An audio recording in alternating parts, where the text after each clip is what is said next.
Selamat pagi Bapak Ibu Saudara-saudara. Bahagia sekali bisa berjumpa di pagi ini lewat sapaan inspirasi yang digagas oleh Badan Pekerja Klasis Pulau Jawa. Salam kasih dalam Tuhan untuk kita semua. Kiranya kasih Bapa, Anak, dan Roh Kudus selalu menopang hidup kita. Tetap semangat, hati-hatilah selalu, jaga kesehatan Anda dan keluarga, rajin berdoa, dan teguh dalam iman kepada Tuhan Yesus. Inilah firman Tuhan untuk kita saat ini. Amsal 25 ayat 28. Saya baca dalam dua terjemahan. Amsal 25 ayat 28. Orang yang tak dapat mengendalikan diri adalah seperti kota yang roboh temboknya. Dalam terjemahan bahasa Indonesia masa kini, orang yang tidak dapat menguasai dirinya seperti kota yang telah runtuh pertahanannya. Pengendalian diri, penguasaan diri, self-control, itulah tema, itulah judul renungan kita pagi ini. Saudara-saudara, pengendalian diri itu sangat penting sekali. Penguasaan diri itu ibarat sebuah tembok perlindungan dalam hidup kita. Ketika tembok tersebut runtuh, maka segala sesuatu yang telah kita bangun akan runtuh dengan sekejap.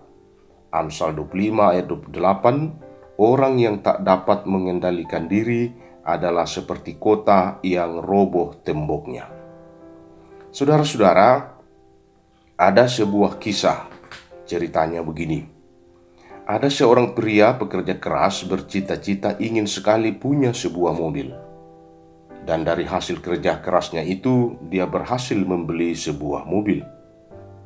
Dia pulang dari showroom mobil dengan mengendarai sebuah mobil kesayangannya yang selama ini dia idam-idamkan. Tiba di rumah, dia memarkir mobil kesayangannya itu dan berlari ke dapur untuk memberitahu istrinya bahwa dia sudah punya mobil. Saudara-saudara, anak lelakinya yang berumur 3 tahun sangat gembira melihat ada mobil baru. Ia mengambil palu lalu memukul-mukulkan palu ke mobil baru tersebut. Akibatnya mobil baru itu penyok dan catnya tergores-gores. Pria tersebut berlari menghampiri anaknya dan memukulnya. Memukul tangan anaknya dengan palu sebagai hukuman. Dan ia memukulnya berulang-ulang kali. Melihat kejadian itu, istrinya berteriak histeris, sehingga pria itu berhenti memukul tangan anak itu dengan palu. Setelah tenang kembali, mereka dengan segera membawa anak itu ke rumah sakit. Walaupun dokter mencoba segala usaha untuk menyelamatkan jari-jari sang anak yang hancur itu, tetapi gagal. Akhirnya dokter memutuskan untuk mengamputasi semua jari pada kedua tangan anak kecil tersebut. Saudara-saudara, ketika anak kecil itu sadar dari operasi amputasi dan jari-jari tangannya tidak ada dan tangannya masih tetap terbungkus perban, dengan polos ia berkata kepada ayahnya, "Ayah, aku minta maaf mengenai mobil ayah." Kemudian anak ini bertanya lagi kepadanya, "Tetapi kapan jari-jari tanganku ini akan tumbuh kembali?" Mendengar itu, sang ayah atau pria tersebut tadi tertunduk diam dan mengeluarkan air mata. Dia pulang ke rumah dengan hati yang sangat terpukul. Dan kemudian karena terpukul serta terbeban berat, akhirnya sang ayah ini menjadi penghuni rumah sakit jiwa seumur hidupnya. Saudara-saudara, cerita ini mengajar dan mengajak kita untuk berpikir dahulu dengan matang sebelum kehilangan kesabaran dalam berbuat sesuatu kepada orang lain. Barang yang rusak dapat diperbaiki atau dibeli dengan yang baru lagi.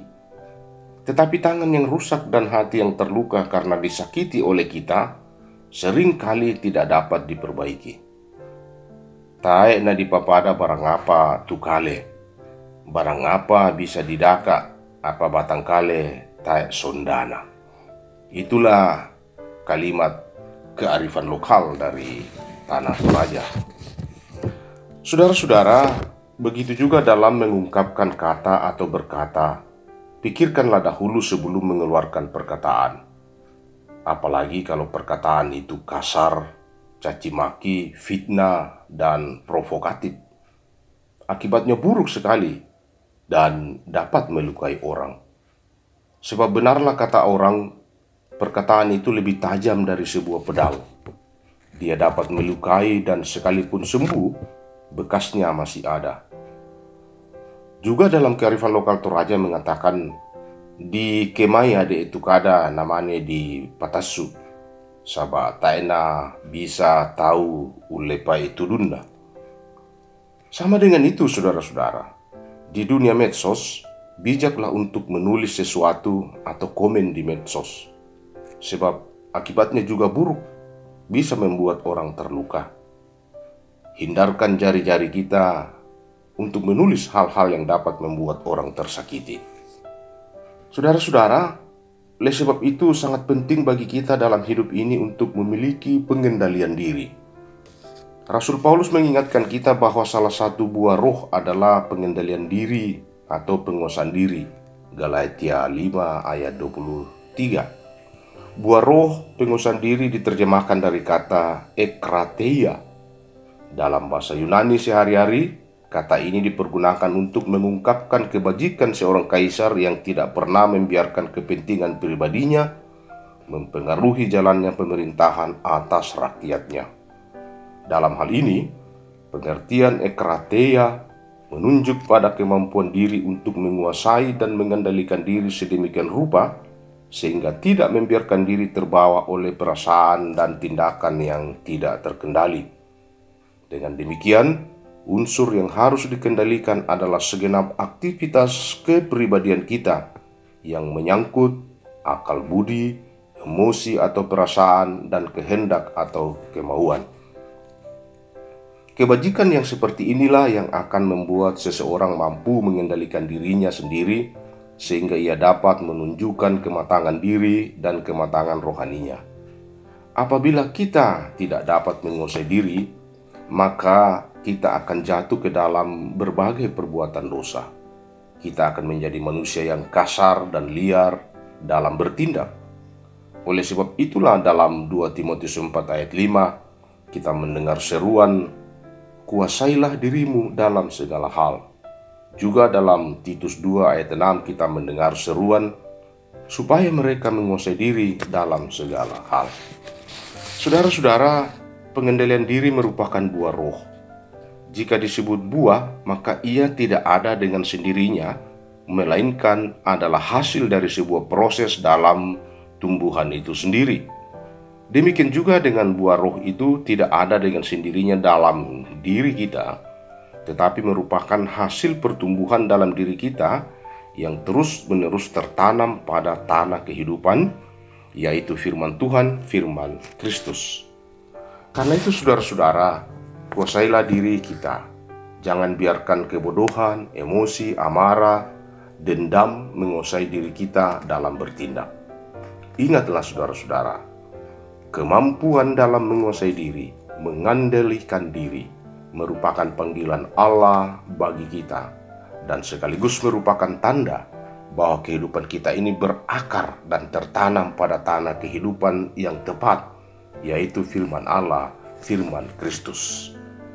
Mari kita mohon kepada Roh Kudus agar kita dibimbing dalam berjuang dengan sungguh-sungguh untuk memiliki penguasaan diri, pengendalian diri. Amin. Saudara-saudara, mari kita berdoa. Tuhan Allah, kami bersyukur pagi ini boleh disapa lagi oleh firman-Mu.